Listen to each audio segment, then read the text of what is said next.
I'm Rachel Manning with Fort Worth Adolescent and Young Adult Oncology Coalition. And we are super excited today because we are doing our fireside chat and we have our special guest, our FWAYA PAC, which is our Patient Advisory Council. And we are doing our first ever podcast edition. So we're super thrilled about this. We're going to do an introduction of everyone joining us today. Oh, my bad. No, you're fine. So my name is Griffin Ganiger. I'm 24. I was diagnosed with T-cell ALL leukemia when I was 12 years old in 2012. I'm currently off treatment. I haven't really dealt with any relapses, just some like minor complications because of it, but nothing too serious.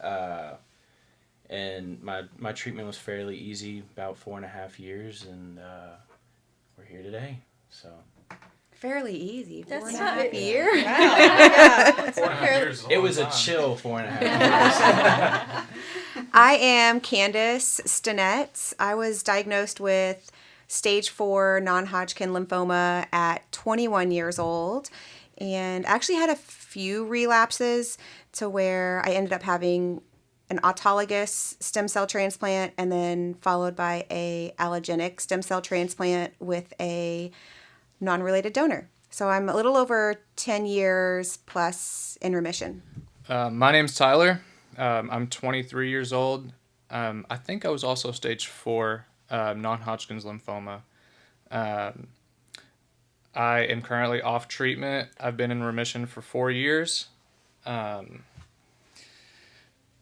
I did have a slight relapse, I guess you can say, although we don't really know if it was a relapse or if it just never really went away, if the cells were just small enough to not be seen. But I did 6 months worth of treatment, and then I went into what we call remission, I guess. And then about 4 months later, I was re-diagnosed again, and then I did a bone marrow transplant in January of 2018. After my transplant, once I was out, I never saw the hospital again. I was cured. Woohoo! Yeah. My name is Thaddeus Turner. I'm currently 22 years old, and I was diagnosed with nasopharyngeal carcinoma cancer at the age of 16, my junior year of high school. I'm currently off treatment, and I have been lucky to say I have not had any relapses or anything of that sort. So I've been in remission for 6 years. So, pretty cool. Nice. Yes. Very nice, sir. I'm Kathy Bennett. I am currently 38 years old. I was diagnosed when I was 35 with triple-negative breast cancer. I had chemotherapy for 5 months, and then I did my reconstructive surgery after that. And not currently in treatment. Coming up this May, I will be out of treatment for 2 years. So it's exciting. Yes. My name is Jessica Carroll. I'm 32 years old, and my diagnosis is metastatic breast cancer, stage 4. I was diagnosed at the age of 30 in March of 2020, so I'm just now hitting my 2-year mark. I'm still in treatment, and I will be in treatment for the rest of my life. So I haven't... Oh, anyways, sorry. You're good. Oh, Yeah, yeah. you're good. Sorry. Yeah. That was perfect. I'm Elena. I'm the nurse navigator for FWAYA, and I'm here mostly for moral support only. But I'm going to get us started so you guys can start chatting. So what and how, we'll start off with maybe taking some of you guys a little bit further back than others. But what and how has your path changed from diagnosis to treatment to survivorship, or if you're still in treatment, what has changed from the beginning? And whoever wants to get us started can go ahead and start it off. Who's feeling brave? Go, Griffin. Oh, me? Yep. So, being on the younger side, of my diagnosis, I kind of went through a lot. As a teenager, you aren't as well put together or mature whenever you're diagnosed and having to deal with such a critical life moment. And as I was telling y'all before, I was just a little ignorant kid. I told my doctor I needed to play football in 2 weeks right after they diagnosed me, and I needed to get out of there. So it was more of like, I guess, growing with it. For me, it became just a part of my life, as I'm sure it has with everybody else. And as a teenager, that's just something I had to learn to grow with, and it definitely taught me some stuff I probably I wouldn't have learned till I was a lot older at a younger age. A lot of adversity that I faced. So it's definitely it made me grow up a lot quicker, and it's put me in some good places. I mean, I'm here now with you guys. That's kind of where my path's at now. I didn't really consider myself or think of anything, because as a young kid, you don't think of yourself as an advocate or someone that speaks up for other ones, because I wanted to suppress it. I wanted nothing to do with it. I didn't want anyone to know I had cancer, even though I'm sitting there bald with little peach fuzz on my head. I'm sure no one could tell. But I had a fairly easy treatment. I'm very inspired by a lot of y'all's guys' stories that I've heard so far, because I think I definitely was dealt the easiest card in terms of treatment, and I caught my cancer very early, so I didn't have a lot of complications with mine. So for me, this is all kind of like a learning experience, because I get to hear, some of those tougher sides of cancer treatment, what people go through, and it's my path now. I feel like I've definitely gotten to where it's time for me to kind of sit back and hear what other people have to say and what they've gone through, because it's very eye-opening, having gone and been a part of this pack and some other cancer retreats and projects. So it's definitely been an eye-opening experience for sure. Absolutely. Mm-hmm. It does help a lot being around people, like going to the camps or retreats or just listening to things like this and like hearing people's stories. It really does like shed a lot of light on like, wow. Wow. Well, it's nice too. You feel like you're not alone. Absolutely. Yeah. I was going to say, like, I went to, and Tyler went on one of the Montana trips, not with me, but it's a retreat for kind of, I think you have to be 18 or older, right, to do it. I think the age group was 18 to 35. Right, and so, like I'd always dodged all of the things Cooks tried to get me into. Mm-hmm. I had like a trip where I was at the bus, and I told my mom, I was like, take me home, I'm not doing this, I don't like this. And so I finally forced myself to do it. I was 6 years off treatment at that point, and I've never experienced the feeling of like unity and family like I had until I'd gone with that. Oh, thank you, Siri. I appreciate it. just in case we need any resource and backup, our citations for this subject. Always listening. Always here. Yeah. But yeah, it was so strange, because I never felt so connected with strangers before, and it's amazing the bonds that it creates, kind of like you were saying, and Kathy, you were saying, it makes you feel like there was, you got people there that relate to you, and without even saying a word, they know what you've been through, and no one else knows that but them. I actually met Thaddeus at Camp Make a Dream in Montana. That was when we first met. Yeah. It was my second year. I guess that was your first year? Yeah, it was my first year, and it was amazing. To this day, Montana is like one of my favorite states. Beautiful. Just the camp, the environment there, the air is so clean. Mm-hmm. Like it was a very eye-opening experience, and just being there with a lot of people that were in treatment and remission.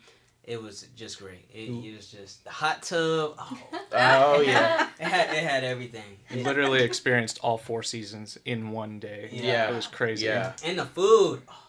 Dude, I was about to say the food there was so good. They were throwing down in the kitchen. They were like. I didn't think I would say there's good barbecue in Montana, but I definitely did. Yeah, they throw down. Yeah. Whatever they make, they throw down. From diagnosis until now, innovation really happened during my pain and suffering. Now, I mean, of course, going through it, it's hospital visit after doctor visit after overnight stay after this coming up and having to take more medicine, and you just feel like there's no end. But going through that, you now just I throw myself at the world with abandon now. I fighting against some of the most basic human needs, food and rest, dealing with hunger cravings, physical pain, mental hardships, sacrificing time with those that I love, and finding out that sometimes your best friends become your biggest challenges. I was able to really inch forward by simply remembering my why. Of course, again, going through it, you just think that, like, why am I going through this? And not really being able to relate to people that are your friends, or really anyone around you, because you're just so sick, or you're dealing with the big C word, cancer. Everyone in the waiting room, everyone in the infusion room is the same age as your grandparents. And you just wonder, like, like why, and then you deal with relapse. But from diagnosis until now, it's been, again, like I said, innovation happened during my pain and suffering. And but now it's gosh, I've met people from all across the world. And I remember when I was going through my treatment, an older, gosh, he was probably 80 years old. And he said, share your story and keep sharing your story. And that's what I did. And I have, again, at that time, 12 years ago, there wasn't any young adult cancer survivor programs or clubs, or the club that you don't really want to be a part of. But and I shared my story on YouTube, and people from around the world would contact me and just say that either it was their family member or themselves, that it helped give them hope or inspiration. And it's life-changing. I remember this quote. It said, "One day you will tell your story of how you overcame what you went through, and it will be someone else's survival guide." That's a good one. Wow. So yes, diagnosis, it was tough, but now I'm just thriving, and that really was a choice. And of course, people around me encouraging me, that guy, I still remember him.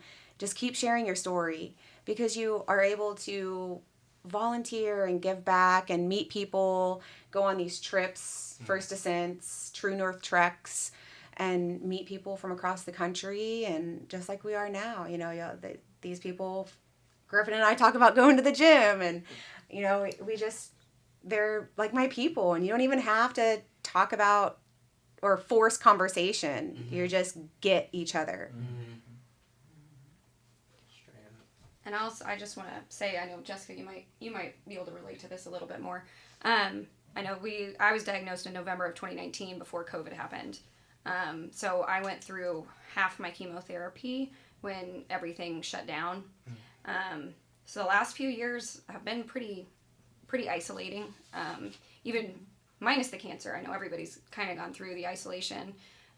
But add cancer on top of that, it was really hard. You couldn't see your friends. You couldn't. Sorry. I told myself I wasn't gonna cry. You couldn't see your friends. I couldn't hug my parents. Mm-hmm. That kind of stuff was really hard. So it's nice, to be around people, like you said, people that understand what you're going through. Because I was so isolated during that probably year or so. Didn't leave my house. Didn't go anywhere. I had groceries delivered to my house. My oncologist made me put a sign on my door that was like, "Do not step foot in this house." Like, I have that. Yeah, like, don't come in here, basically. Stay away. So I felt like people stayed away, which of course is what they needed to do because of COVID and everything. But, it's been getting better once everything's kind of started to open up now. So I definitely don't feel that way anymore, but it was hard. It was hard going through it. I don't know if you kind of felt the same way, but Yeah. Mine, when I was I was in the hospital because I couldn't walk. There was a long story behind it, but I went into the hospital because I couldn't walk, and they were trying to figure out what kind of cancer it was and what was going on. And during that week in the hospital, once I finally got released, everything was gone when I left the hospital, because we were in our own little world, and figuring out that I was diagnosed with stage 4 initially. I didn't have cancer before this, and so when I left the hospital, when my husband went out to go get things that he needed, there was no toilet paper, there was no disinfectants, there was no nothing, and we had no idea what went on outside the world, because we were just kind of in our own little space in the hospital. And then for me personally, I don't live by any of my family or friends. I'm from Kansas, and so you talk about isolation to the extreme. So I was diagnosed, and it was just me and my husband, and I couldn't work, so I worked as a nurse, and I had to stop working. And he tried to balance taking care of me because I was in a wheelchair, and he had to work. And there was, my family tried to come down, but they all had to work, and then COVID, and so it's been very isolating since the beginning.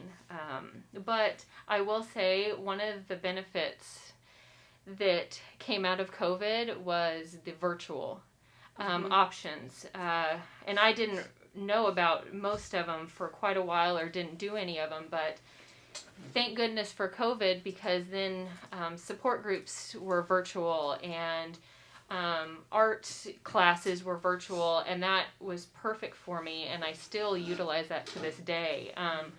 So very grateful for that. So if something good can come out of it, that would be one thing. Because I'm not the type to go in big groups or anything, and so virtual is just, it's awesome, and then you can feel, comfortable in your own space. Absolutely.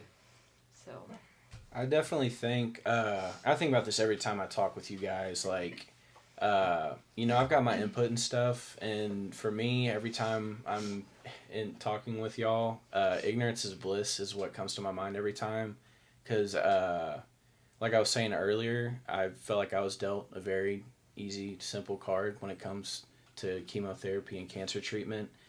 And I think all y'all were a lot older than I was when y'all were diagnosed and dealt with and or dealing with y'all's treatment.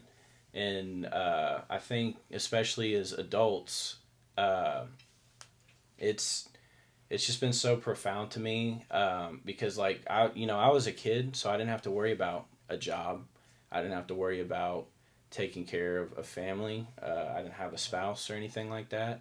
I mean, my school was pretty much, they cut 75% of my curriculum. Yeah. And so there was nothing for me to worry about. And so when I hear you guys tell this stuff, I hope y'all give yourselves enough credit, because absolutely, there is no way I could do what y'all have done and are doing, because it's just that I couldn't imagine that. It's incredible to me hearing y'all's stories about that, because I couldn't imagine having to, because y'all are having to deal with life and that. Yeah.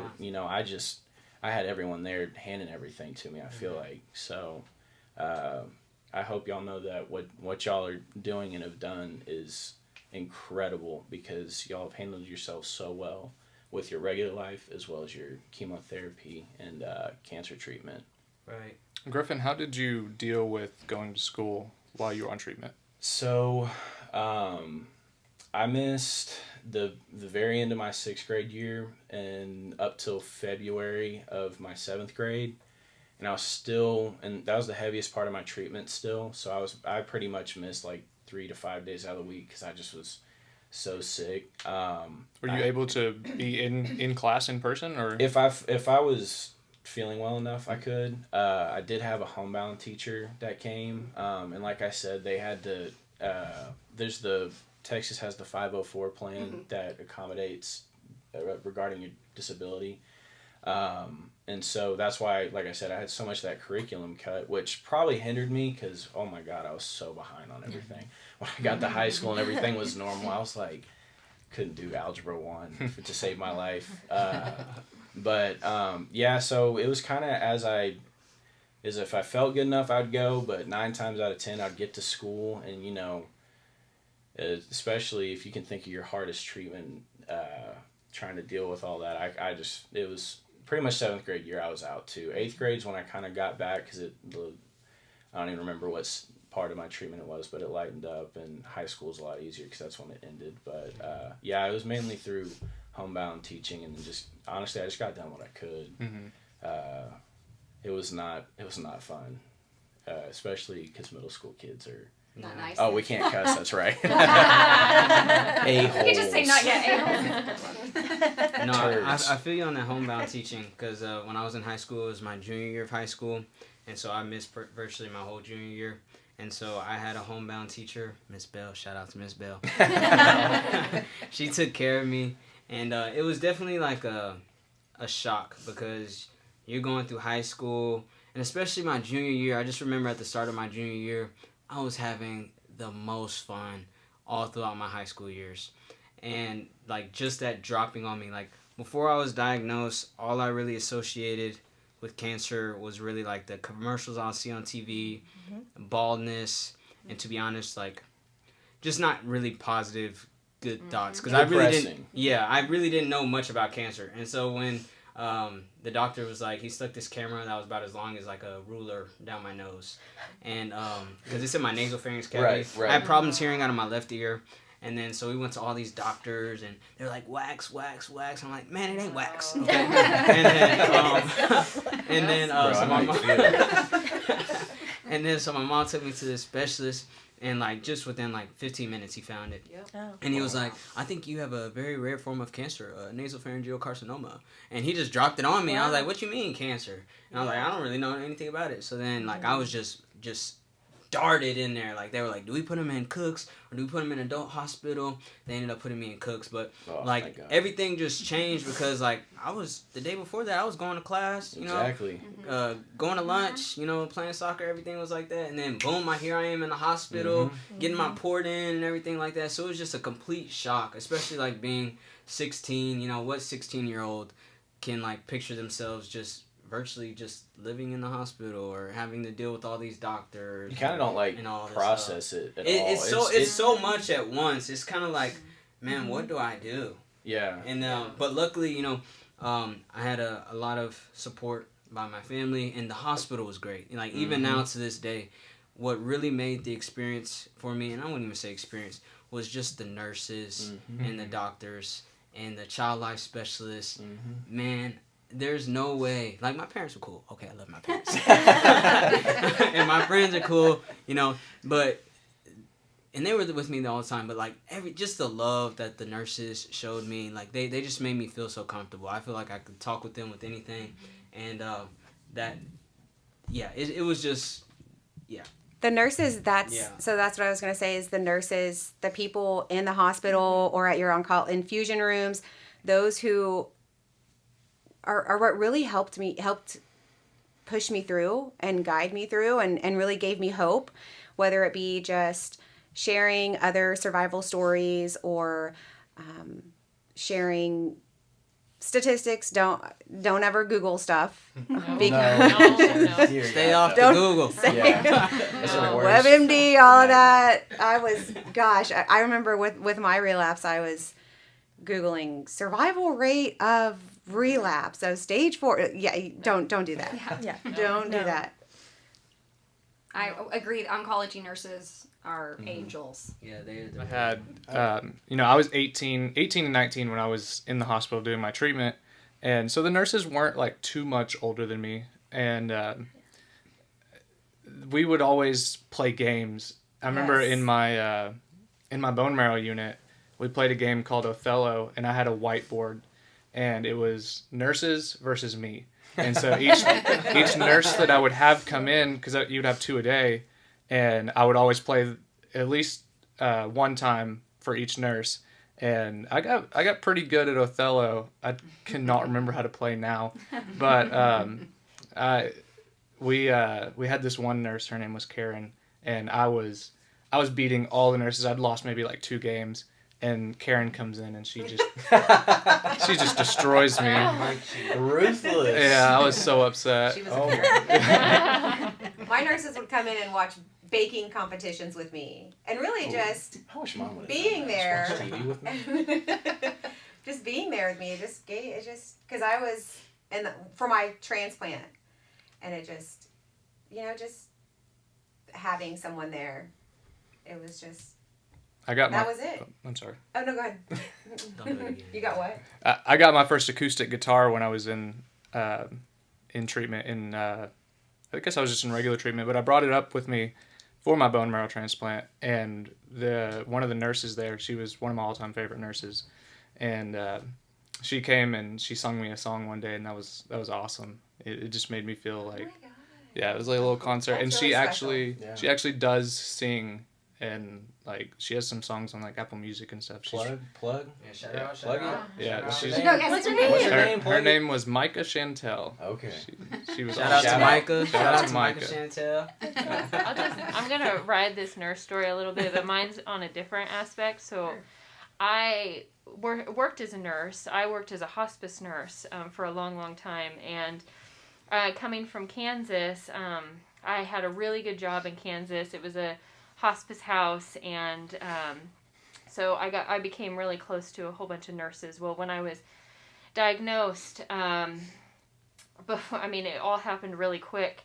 When they found out that I was in the hospital, 3 of them all took off and drove from Kansas all night. They worked all night shift and then drove to Texas to stay with me while I was in the hospital. Oh, That's awesome. And they still to this day, help fundraise and do bills and, for my Yeah. bills and things.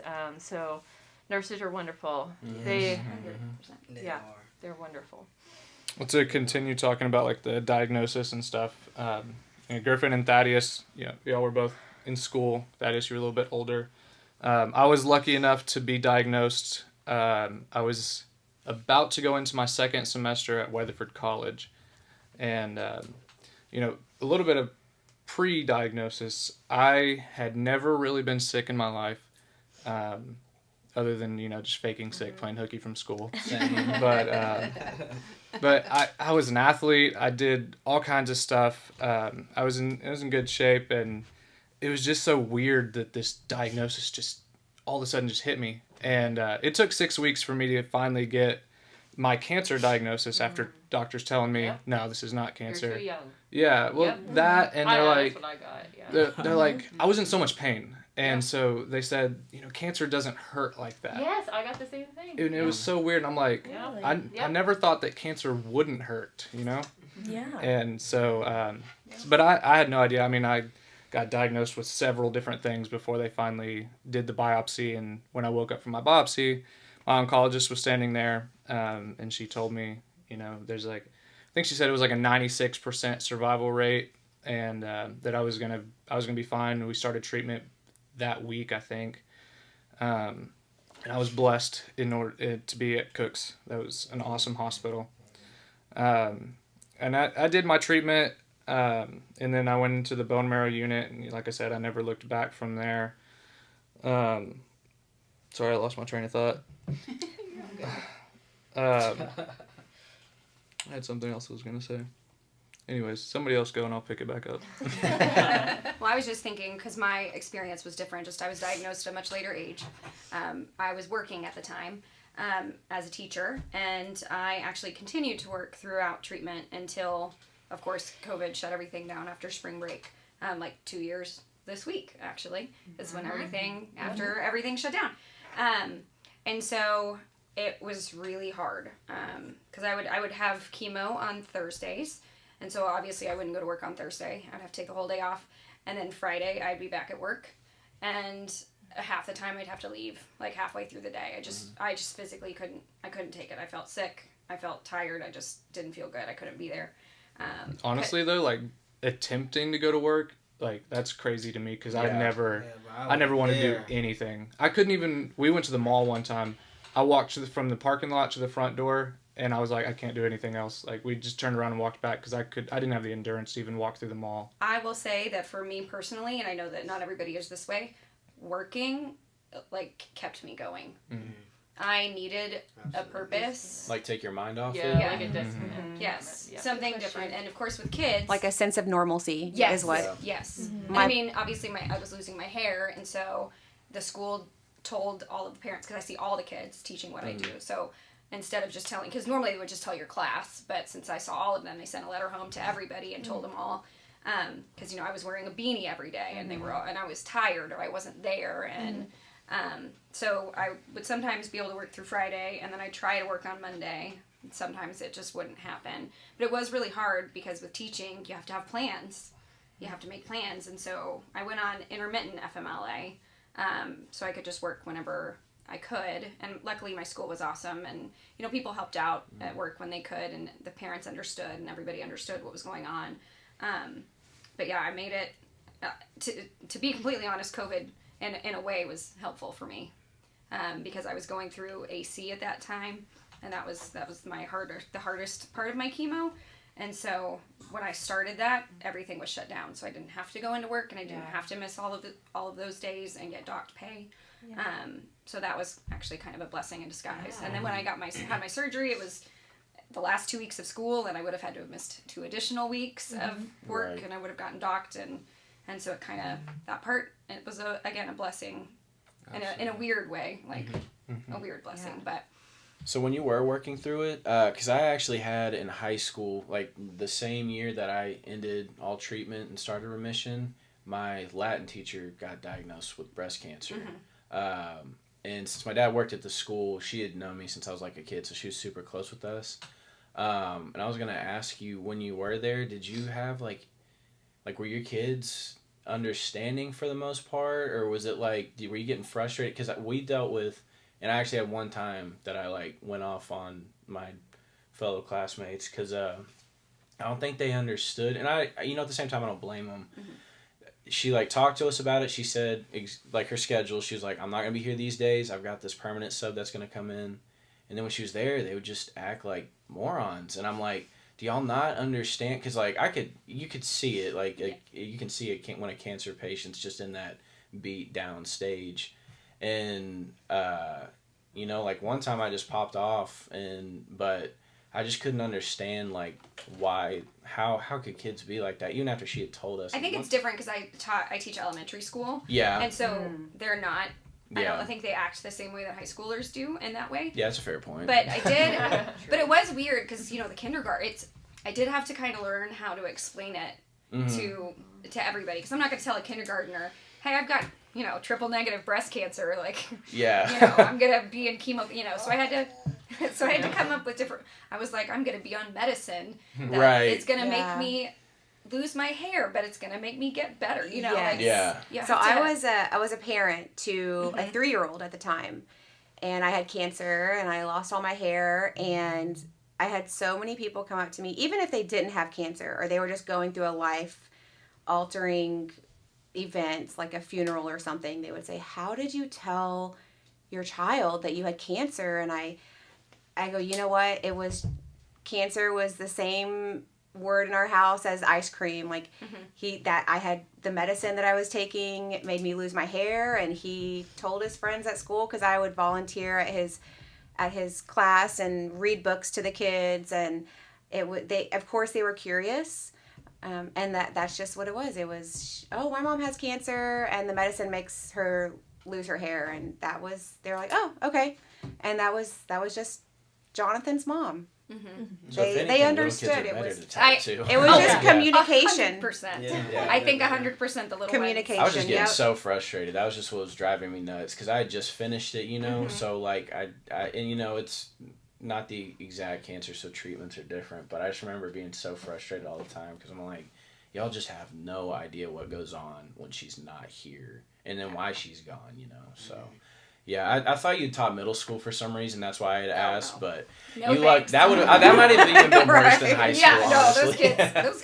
I'm good. I don't have good. Middle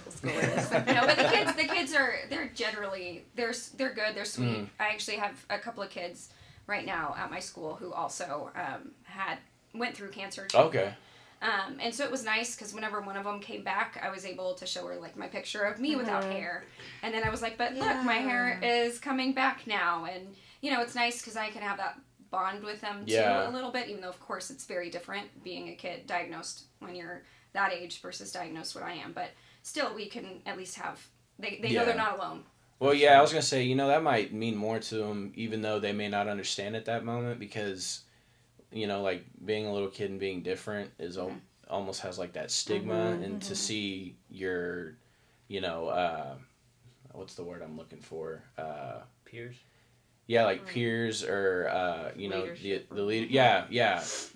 Going through that or having gone through that, they I feel like that probably normalizes it more for them instead of internalizing, or because kids probably say stuff to them too.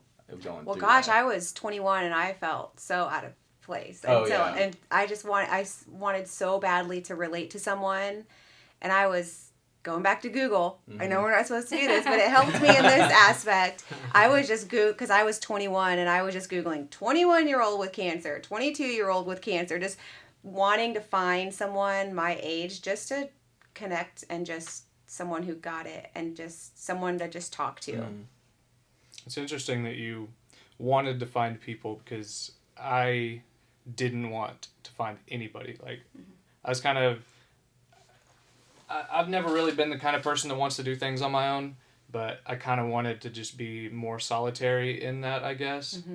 I didn't start meeting people until after my treatment. I mean, for the most part, because I didn't really do much. I wasn't really feeling up to doing anything.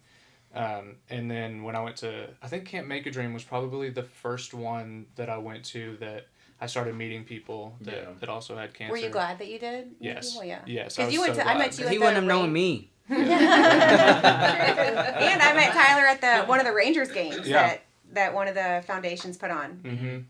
But the things that I've gotten to do after cancer and the people that I've met, it totally makes the diagnosis in a way worth it. Absolutely. It was literal hell going through it. But I mean, at the end of the rainbow, you realize that you came out a different person, and I'm very thankful for that.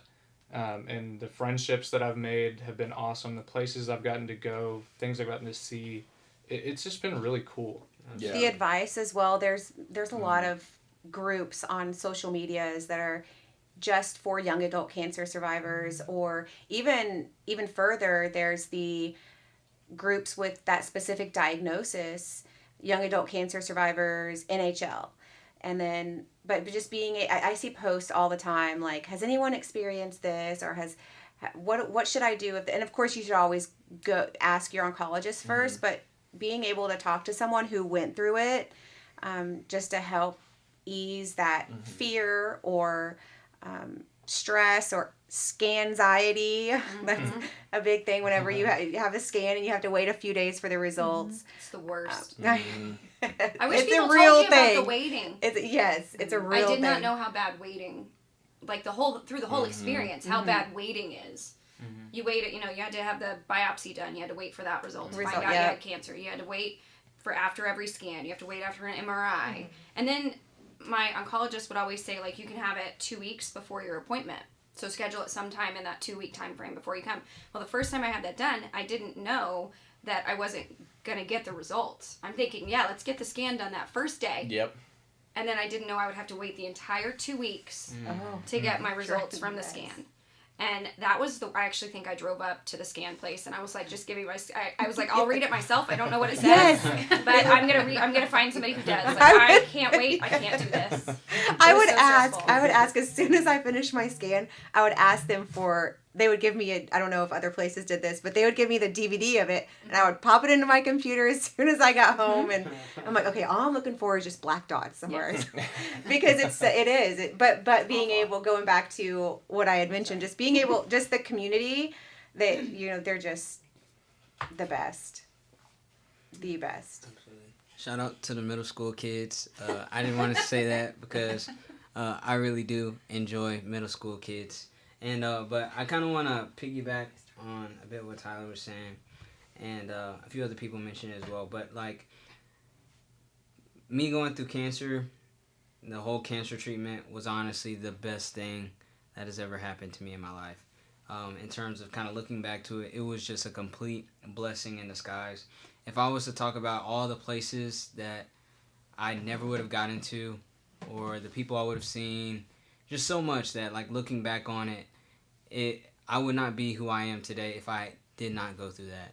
And it kind of made me, especially being 16, it definitely made me an old soul. It turned me into an old soul really quick. 100%. And I've kind of always been a bit on like the old soul type of spectrum, but I was like, oh man, like after I went through treatment and stuff, and I just became so much more grateful for each and everything. There was a time when I was going through chemotherapy and radiation at the same time, and a proton beam radiation was on my face, and so I lost all the taste buds that were on my tongue, and you be real grateful when you could taste your food again, you know? It's like little things like that when it's just like, man, like when you're just eating food and it's no taste to it, you just don't want to eat anything. And then like as I started to get it back, I was just like, oh man, I'm just so glad I can taste this. And you just become much more grateful. Things. Yeah, for the little things, like the fact that I could see, I have touch in my hands, like just little things like that. And I really think it was one of the best things that could have, and I know that's hard to say and think of, at least like when you're going through it and stuff, and you know there's some people that, you know, they're going to be going through that journey for the rest of their lives, but maximize it.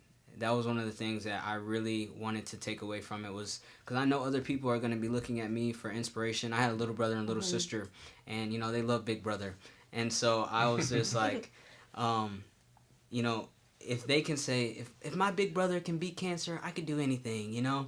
And so that's kind of like what really helped me a lot. And so it was just from the moment that I started treatment until all the way to the end, it was just a time where I just grew so much. Gratitude. So speaking of gratitude, when I was in the hospital for my allogenic stem cell transplant from the non-related donor, and I was in the hospital for 27 days. And after, speaking of, and again, to your point, when I left the hospital, because you're just in this small room, and when I left the hospital, I was just so fascinated by trains or airplanes and just like seeing birds fly. Yes. And you just, because you're in that hospital and you're so sick and you can't really leave to go anywhere. You don't even want to leave because you're just so sick. Yes. But I was just, you know, facing mortality, and I say this sometimes, maybe it took a life-threatening disease for me to really realize how much I wanted to live. Yeah. And I mean, if 100%. that was it, so, you know, so be it. But it's hard because it's like, I'm not glad that I got cancer, and I would never wish that on anyone. Mm-hmm. But then you have to, you can't stay in that depressive slump. I mean, it's okay to, you know, go through all those emotions, but to find the light in it. Well, it's not like glorifying cancer, it's making the most of, you know, like, it's cliche, making the most of the cards dealt to you. Absolutely. And you're talking about like inspiration and stuff, and I know hope was one of our topics. That, not myself, I would say, is something I struggled with, but more of as a survivor. I kind of felt, and I don't blame anybody, I don't blame like cooks or my parents or anything, but what happened was once I entered remission, I started coming for checkups, I started realizing I became like put on this pedestal of like when these new patients would come in, doctors and nurses would be like, oh, we have these new families, maybe I want to go talk to them. Mm-hmm. And I was still in high school and stuff, and I don't necessarily think this way anymore because I understand it a little more now, because hope is a very powerful thing. Because my thought process going through it wasn't necessarily that I was holding out for hope. My thing was like, I'm not letting this get the best of me. It was more of like a mind over matter, but I was getting upset because I felt like showing me around to these people was unfair, because I felt like I was, if, you know, it's a harsh reality, but they had good intentions, but you just weren't there yet. Yeah, and you weren't, because to me, and it happened with a good friend of mine. He didn't make it, and the first thing we did was we went up, and that comfort is needed. I don't want anyone to just feel hopeless and miserable. But as a 16, 17-year-old kid, when I found that out, the first thing I thought was I went in, and their first thought was, oh, our son's gonna look like him. And so it's something I kind of always have struggled with, because it's called like survivor's guilt. And I'm not ashamed to be alive by any means, but at the same time, when people were like, oh my gosh, your son looks so great, and in the back of my head I'm like, what happens if that mom's kid, she doesn't have their baby anymore, and I'm sitting there going, just gave her false hope. And I don't know how y'all feel about that as survivors and stuff. No, I was just about to hit on that too, because like, for me, well, I guess all throughout high school, one of the things that, like, right before I started treatment, I remember telling myself, I was like, all right, man, I'm about to start going through cancer treatment. I'm about to be that cancer guy, but I'm not going to let this define who I am. Exactly. Yeah. And then after, I was on Cook Children's for the 5th floor of the hospital. And bro, I hated it. To be honest, I couldn't stand. I remember like I would have to be in the isolation room at times, and it just felt like a prison to me, like being there at the hospital. But once I finished through my treatment, it was like, man, I gotta go back. Yes. I have to go back. I just remember the little girls just walking down the hall with their things and having all their pink, and just seeing all the people that were just playing in the AYH lounge and all the little kids. I was like, man, I was such a Scrooge. I have to. Yeah, it's just like, I man, was the same way. I was a hermit. I felt like, I don't know, I call it like Harriet Tubman syndrome or something like that. I was just like, man, I gotta go back, Right. And so as soon as I got done with everything, I was like, man, I can't help but to be around them. And so I just started getting involved with the camps and just any way I could. And man, I'll tell you, like when I was at the camps, the kids really liked me because I was like, yeah, bro, I can relate to you. I don't like the smell of the hospital soap either. And it's just like all that stuff like that. And it's just like, man, he's been through it too. Yeah. And it's just like they get a lot of hope and inspiration just knowing that, man, listen, I've been through it. Not necessarily everybody comes out like I did, per se. And I kind of, Terry was saying that because I'm not like the standard or whatever, Yeah. But there's hope, just knowing that, man, I've been through it and I want to be with y'all. And just knowing that somebody that's been through it, went through the whole ring, and it's just like, man, I want to be back with them. So yeah, it was like a prison to me, but I was like, man, I want to go back. And I'll tell you the times that really helped me a lot of really just kind of healing was when I spent time giving back to others, especially those that went through it and are going through it at the time, because it's just like... It does something. It's so... Giving back is... It's just, it's so powerful. It's I don't know. It's something I can't explain because it's so rewarding. Absolutely. Well, kind of, to me, it makes it feel almost, almost worth it, I guess. Absolutely. That you went through it, at least you can help somebody else. I do know whenever I was going through it, a lot of people reach out to you. At least when I got diagnosed, a lot of my friends would reach out and be like, hey, I know this person who also got diagnosed. You should reach out to them. Here's their information. Did not want to reach out to anybody. Right. No, straight up. Especially people I'd never met. I didn't know them. It took me like 3 months to talk to anybody. Just because I was like, nobody knows what I'm going through. Right. This is, like, my family couldn't relate. They kind of like expect you to be an expert and like almost like a therapist. Yes. Yeah, like I'm not Superman. Yeah. You know what I mean? Like kind of bearing everyone's burdens. I guess when you first start out, it's kind of like, man, I don't know if I'm ready for that yet. Well, but they were wanting me to reach out to people who had gone through cancer to help me. Like they thought it would be helpful for me to talk to people. But I wasn't ready for that. Oh yeah, no, I understand that. Yeah, there was so much thrown at you. I'm sure everybody can relate to that. It's so quick and so fast once you get diagnosed. You like don't have time to process anything. Right. Like I felt I don't know, it was very overwhelming. And so I'm getting all these phone numbers of these people and I'm like, I don't know what to say. Like, how do I even start a conversation? I have cancer. I know. Can you help me out? I mean, I don't even know what you would say to them. Yeah. So luckily, kind of through this, now that I've gone through and finished treatment, friends have given me phone numbers of people who just got diagnosed. And so now I reach out to them now because now I'm in a place where I feel comfortable doing that.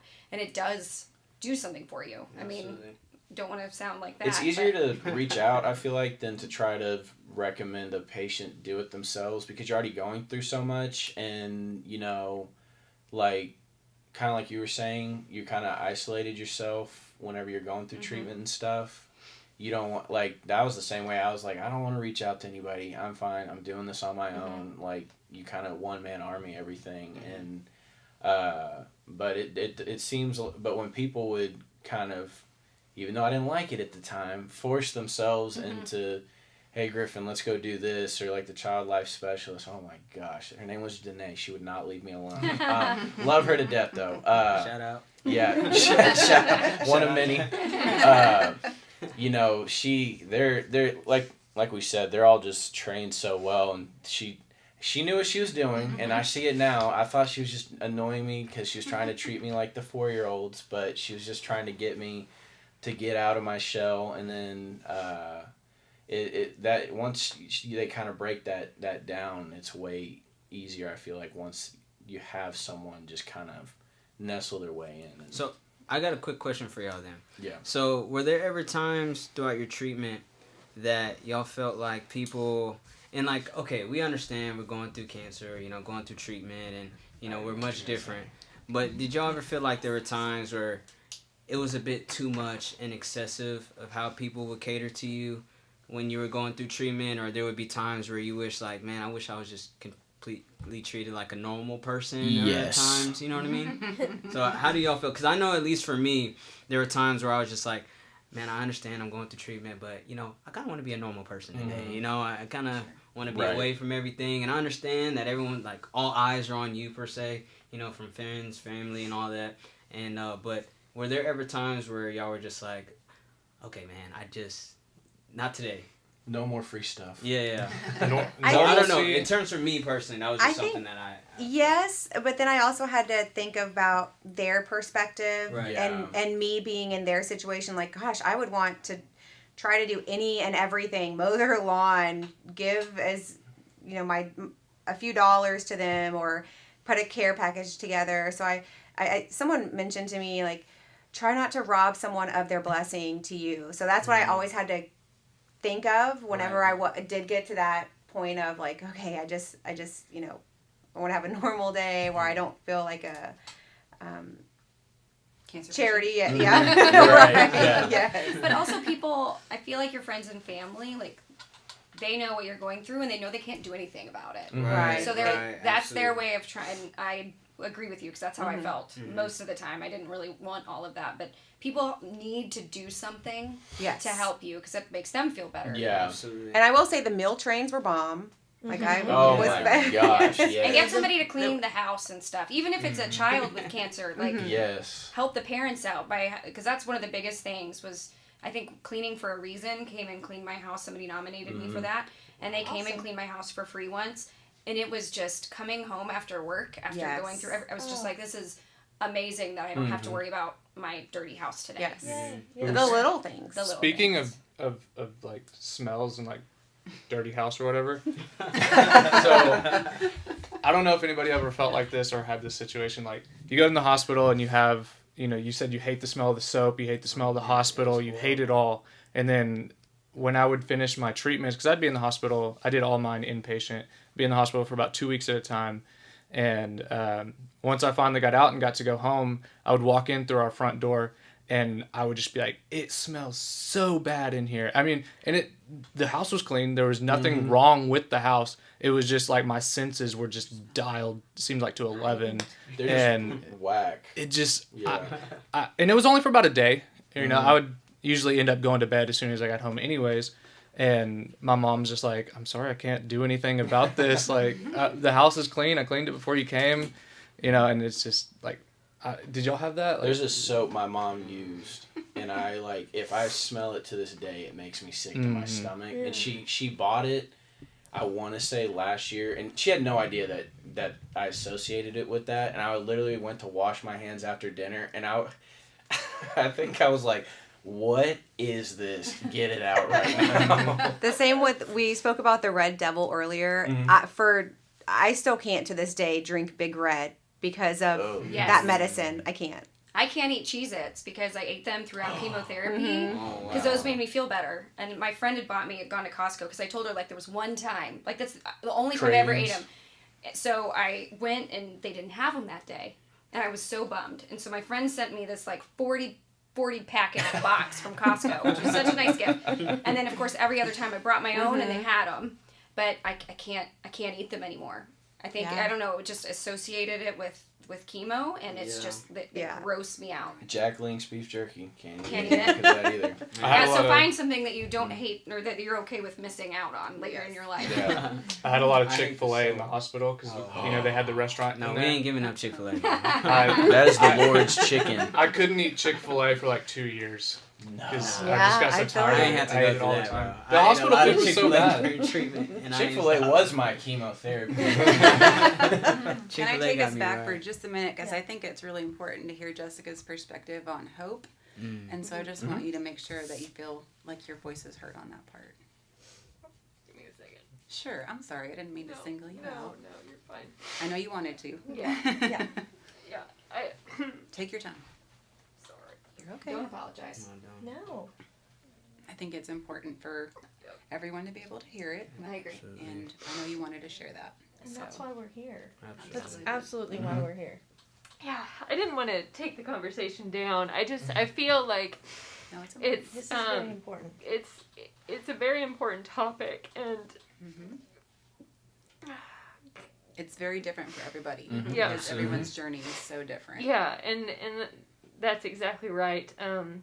Especially with hope, and because I've struggled with that, because ever since I was diagnosed, there's never been that. You never hear that success story. A success story is living past 5 years. Even, and it's the sad reality, but it's true. And so how do you, hold on to hope when, doctors talk to you different, your treatment plan is different. And so it's hope I've really struggled with off and on, and I've found hope with my spirituality. That's been a huge help through it, but on the bad days, this year I've had a lot of bad days, and so I've struggled with hope. And even though I have hope in things beyond this life and things like that, but I felt like I was being I wasn't being a good person because I still had worries and I still had fear, and but this year I'm teaching myself, and I hope others can, that just because you have hope, you can still have worries and you can still have fear, all in the same room at the same time. You can be grateful. I'm so grateful. I have so many blessings, but it's okay to be sad too, all at the same time. Absolutely. Because sometimes you hear so much positivity, and then in the back of your mind you're sitting here going, yeah, people say, you'll beat it, you're gonna do this, you're gonna do this, and it's like, yeah, that's what I want, but you also have that reality. Right. And it's a hard topic in there, but I know there's a lot of others going through that, and I have felt that. I have been part of support groups, and I've been a part of different things, and a lot of times I was the only one that was terminal in that, and you feel alone, even sometimes inside that. You feel jointed with everybody on so many things, but you feel like your foot slightly outside the door at the same time, because you want to see that light at that end of the tunnel, and it's just not there. And so I just I wanted to speak with others that it's okay to have fear and hope all at the same time. Mm-hmm. And can we just say how brave you are? Absolutely. Absolutely. Straight To up. come, Yes. just to be here. Just to be here in Yes, this and to room share that because with all of us. this is hard. Something that my aunt had written me when I was first diagnosed that is very similar to what you're saying is, and I wrote it down, she said, because I just still remember it, 13 years later, she said, I could tell you to not be afraid and to turn to the Lord to meet your needs, but the truth is you probably are fearful. We all are. So cry and hug everybody you can, smile and let others take care of you during this time. Remember, please, you do not have to be strong. It's in our weakness that God does his greatest work. And that people always look to you and they're like, you're so strong. And you feel like that you have to be that. But when she wrote me that, I was like, okay, I can be all those Gave you things. permission. Yeah, exactly. Yes. Yeah, and I mean, and not to get on any kind of topic, but if someone is spiritual, one thing that I've went back to personally for me is, and I'm sure everybody has different stories, but one thing that's helped me is I hope this is okay. Absolutely. Yes. Yeah. But it just helps me relate, and I just think of Jesus the night before he went on the cross, and he was crying, and he was scared, but he Amen. so it's it's okay. Yes. It's okay. Yes. But I don't know. No, that is You're perfect. exactly right.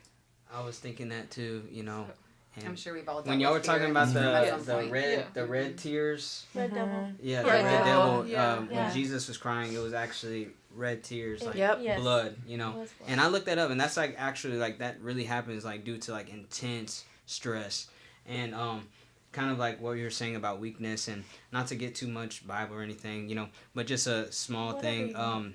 There's so the Apostle Paul, he wrote 13 books of the New Testament, and there was something that was bothering him, and he seeked the Lord, and he said, my grace is sufficient for thee, for my strength is made perfect in weakness. And that was just something that really helped me a lot. And even now is like those times where I'm weak, and when I feel like I have nothing left, I know that I can lean on him, and he's my strength during that time. And so if you gotta cry, let it out. Oh yeah. If you're weak, be weak, let it out, and that's normal. We have emotions, we're not robots, we're human beings, and going through treatment, going through cancer, going through radiation, it's not something that, we have necessarily like a rule book for, or like you must do this and this and this. There's so much that you can't prepare for it. And so it's okay to be weak during those times. Yeah. Well, one thing outside of spirituality that still helps me with hope medically is success stories. So I've never Googled any of my stuff, but it's all over commercials. I know the statistics without even looking it up. But one big thing is, like it was mentioned earlier, there's you can find Facebook groups or whatever, which was too much for me in the beginning. And still to this day, I really filter. I don't look at all the stuff that people are talking about, and it's for metastatic breast cancer, young adults with it. But they have the nice little search at the top of the group. So I, sometimes if I need a success story, I will, search in there for keywords like no evidence of disease or things like that. And then you can find success stories of somebody that's outlived the statistics and stuff like that. And so that has helped me, that there are these rare, as they call them, unicorns that outlive the certain 3-year, 5-year mark. So that helps with hope. Absolutely. And that the world we live in today, there is constantly new treatments and new targeted medications, and genetic testing, genomic testing are huge with that to help find good treatments for you, targeted treatments. So that's very hopeful. I always used humor as my form of kind of hope. I've always been one to laugh, at a lot of jokes and stuff like that, and You don't say. and obviously, cancer's not funny, but you gotta make it funny. I mean, that was the way that I saw it. You gotta, me and my friends, we had terrible jokes. Terrible jokes. You don't want to say jokes like this in public around people that don't understand. But, I mean, it was just like, it was my form of taking my mind off of it, I guess. And those were my little wins. And I was always very optimistic too. I'm very grounded in my faith. I always knew that, whatever happens. God has a plan for everything and a purpose for everything. And if my plan and purpose was to die from cancer, then that's what it was going to be. I'm very fortunate and I'm very blessed to be where I'm at. And I think you just got to have your own form of your own hope. It's defined differently by everybody. I definitely owe my victory and survival to the Lord. In addition to hope, I mean, I feel like I'm a mosaic of every person that I meet, because I see, not only while I was going through treatment, but even now, I meet people and they share what they've been through or what they did, even if it wasn't cancer. But like, for example, soon after I finished treatment, I went to a camp, not a camp, like a retreat more so, and the gal who was speaking talked about having a cancerversary, and every year on her cancerversary, and your cancerversary is just any date that you decide that you want to either like to celebrate your life and what you've been through, and that could be the day you were diagnosed, or the day you finished treatment, or the day you had a transplant. But I chose my date because it was just inspiring to me that she would do things on her cancerversary that she's never done, or go places that she's never seen, and that inspired me to solidify my date, and that's I think that's a what's the word? It's a just to help me remember why I continue to be involved in the community, why I want to, like, my life, like just celebrating my life. And so I would just say the people that I meet are my hope back then and continue to be now every day. And I also want to add to what helped me a lot was Dr. Hall, Brittany Hall at Fort Worth FWAYA, but at Moncrief. She was so helpful. And I remember one thing she told me was that you're going to have a week, and it's going to be your worst week, and you're going to hit rock bottom. But then after that, you're going to start feeling better. And I remember the exact time that it happened. And when it happened, I was it was almost like an acceptance. I think I was kind of fighting the whole thing at first. And then finally, when I accepted it, it was almost like I was able to kind of start moving on from feeling mad and angry and sad and everything about what had happened. But I know that mental health for me is very important. And so the therapy and all of that has been something that I'm still going through, and making sure I take care of myself in that way as well. Yes. To this day. Yes. Super important. Yes. And for me, they were like, I put them down, just quick bullet points. But for like me, especially going throughout treatment, one of the things that helped me have a lot of hope was, so I played soccer throughout high school. And, going through treatment, I wasn't in soccer shape. And so I would always tell my teammates, when I come back, y'all, I'm about to murk y'all, for real. And so that always gave me hope and kept me grounded.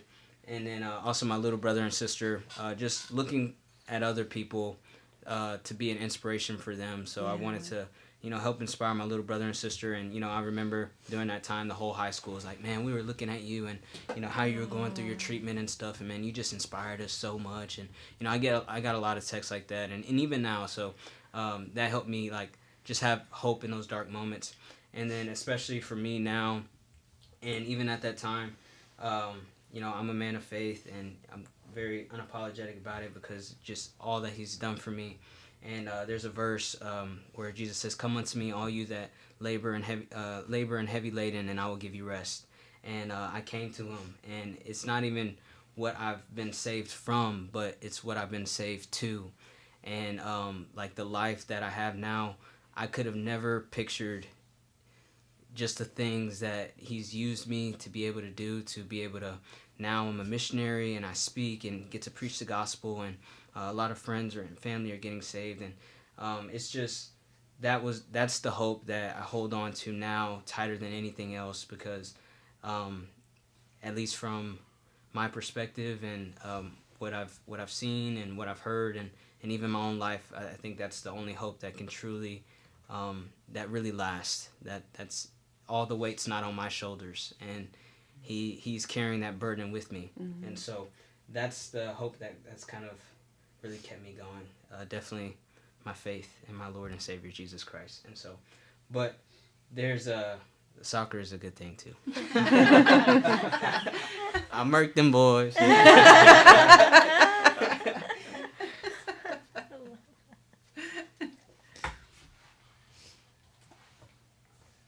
If we wanted to move on from hope, are we ready to move on from hope? Then one of the other things that to wrap everything up, and we all have these individuals that want to come and support and do something for you, but there's lots of things that we as patients feel and want to maybe have an opportunity to tell some of these people. And one of these things is, it's really not the patient's job to tell what you need. So that's a huge thing. To have that burden is not something that you want, or because a lot of you are struggling going through this process and you don't even know what you're needing at that moment. And sometimes it takes a long time before you can even process through what you've been thrown at you. So you've been going through all these things and you're just going through the motion because you have to, right? Mm-hmm. So we have that listed, as well as,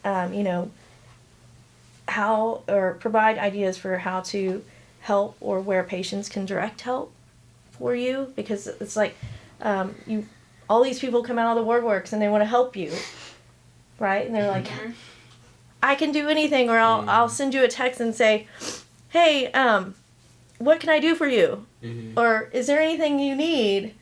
How does that relate to you? It was the meal trains. It was and that's really simple. There's so many websites where you can set that up for free, and then whoever can sign up and then drop it off, and you can put any instructions in there. It was the house cleaning. It was just the gift baskets, even with the blankets. Mm-hmm. I have a ton of couch throw blankets now, and but cleaning your house too. That's cleaning the house. It's like the little things, mowing your backyard. Yes. And it's okay to share that, because again, put yourself in their shoes. I would want to help, and you feel like you want to be part of their journey and helping them get through. And so being able, like, it's okay to list off those things, or share just one thing, like picking up your child, or again, mowing your backyard, or setting up a meal train, or just a puzzle to do in the infusion room. Those sort of, I know that there's a bunch of like chemo kits, or cancer care baskets, just really anything. And then, or even just a simple text, because I know we were talking earlier that there were some friends or people in our lives that we thought would really be there for us, and it hurt that we didn't even get a text message. Mm-hmm. And I know that some people will say, I don't know what to say, or what do I say? And really it's just I'm here for you. Or I don't, even just saying that, I don't know what to say, but I'm here. Yeah. And I love you. And please let me know if you need or anything. For people that maybe don't have a big support group or things like that, check with the social worker at your cancer clinic, or if they have a nurse navigator, definitely ask your social worker. There's many different resources, and if you're not into, support groups and things like that, like I said earlier, art's very big for me, so there's different art programs and things that you can do. And a lot of it's free. Yeah, Yep. yeah. That's one awesome thing that is provided to cancer patients. It is out there, and you can have a social worker or somebody else do the dirty work and find them for you on what you need, so you don't have to worry about that. There are a lot more resources, not only locally but nationally. Yes.